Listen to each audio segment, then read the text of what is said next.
Okay, Brother Kadash, giving all praises to Yahweh, Bahashem, Yahweh Shai, Bahashem, Rekha Kadash. Getting straight into it. This is Waka Flocka says he would save his wife over his young child if he had to decide in a boat accident. Pretty much, something happens, y'all on a boat, wife goes over the boat, kid goes over the boat.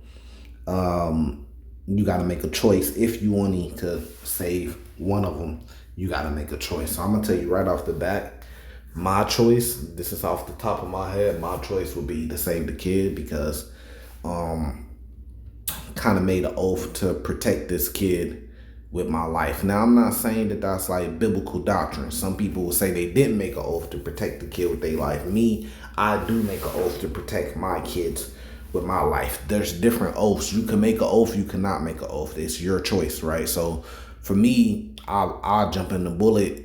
I jump in the way in front of a bullet for my child. So if I give up my own life for my child, then of course I give up my wife's life for my child too. You know what I mean? I don't think that your wife will be the same. She'll probably have demons on her, after that. You choosing to save her over the child, just things will never be the same. Making another child is not making the same child. I know the story with King David, and the point of this video and the reason why I'm bringing this up is people were quoting the Bible. So this is what they're quoting. This is in if I can find 1 Corinthians chapter 11, it should be. This is what they're quoting. Here, let me see if I can get to it because I'll way back right here. 1 Corinthians chapter 11. And I'm really kind of getting tired of a lot of this stuff, man. But we're going to go into deeper because I want to make another video. I kind of haven't put up a video because it's been Passover week. So I decided to get off the internet and just really try to connect with the Lord. And I still have questions myself and have some of those questions be answered. So this is 1 Corinthians 11. Verse 1 says, "Be ye followers of me, even as I am of Christ. Now I praise you, brethren, that ye remember me in all things and keep the ordinance as I delivered them to you. But I will have you know that the head of every man is Christ, and the head of the woman is the man, and the head of Christ is God," right? So they're pretty much breaking down. This is where they get it. When some people are saying that they would choose their wife, and they're saying, well, you guys don't follow the Bible because the Bible says that the wife is over the children. So there's so many things wrong with that. Let's just get straight into it. This is talking about an order of authority. Right now, you could try to correlate that and say, well, if your wife has authority over the children, well, she should have authority over the children. You should have authority over your wife. Yahweh Shai should have authority over you, and Yahweh has authority over everything. You see what I'm saying? So, of course, in the household, now you could try to correlate that and say, well, if it becomes life and death now, well, then whoever has the authority survives, right, in that situation, right? So, but this isn't talking about a life and death situation, so you can't take this Bible scripture and say that. This is just talking about authority in the household. This ain't talking about if it was life or death and you had to choose one to be saved, and this is just something small, you know what I mean? So I actually want to come back with my next video where I want to speak more into the journey, that I'm going through with Passover and stuff like that. But it be little stuff like this, like, man, I just see how our people use the Bible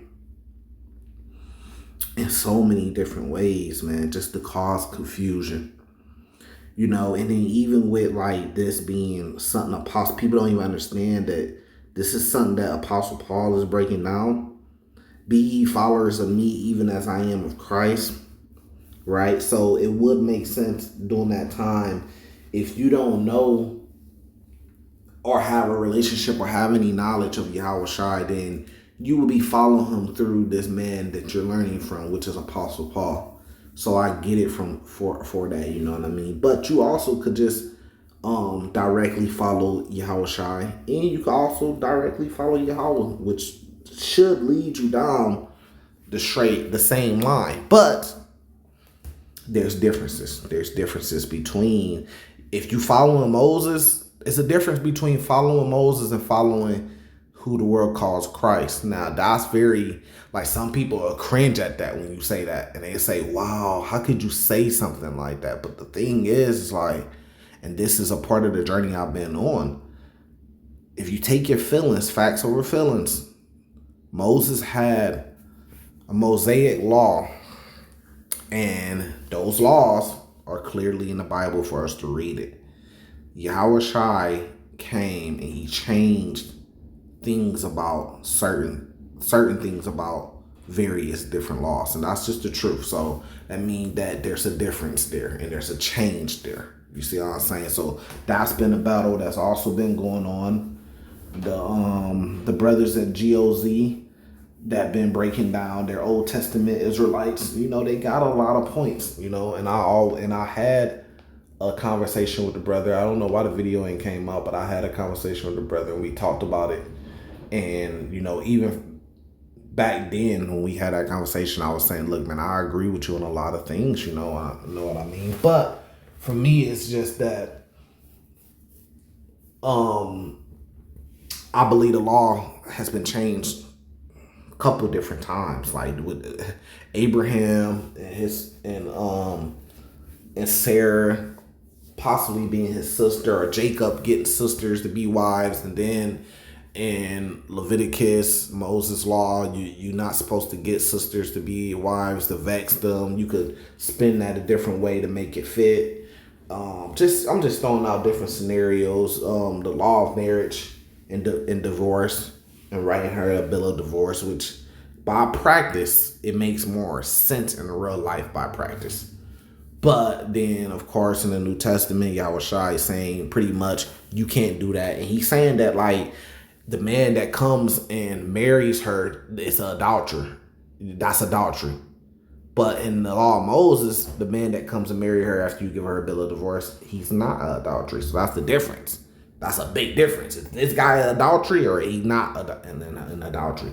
You know what I mean? So just those things. But yeah, in this case, you know, I would save my child, because I made an oath to protect my child with my life and give up my life to protect my child. I mean, I live my life, you see what I'm saying? So if something like that was to happen, then I'm fine with going to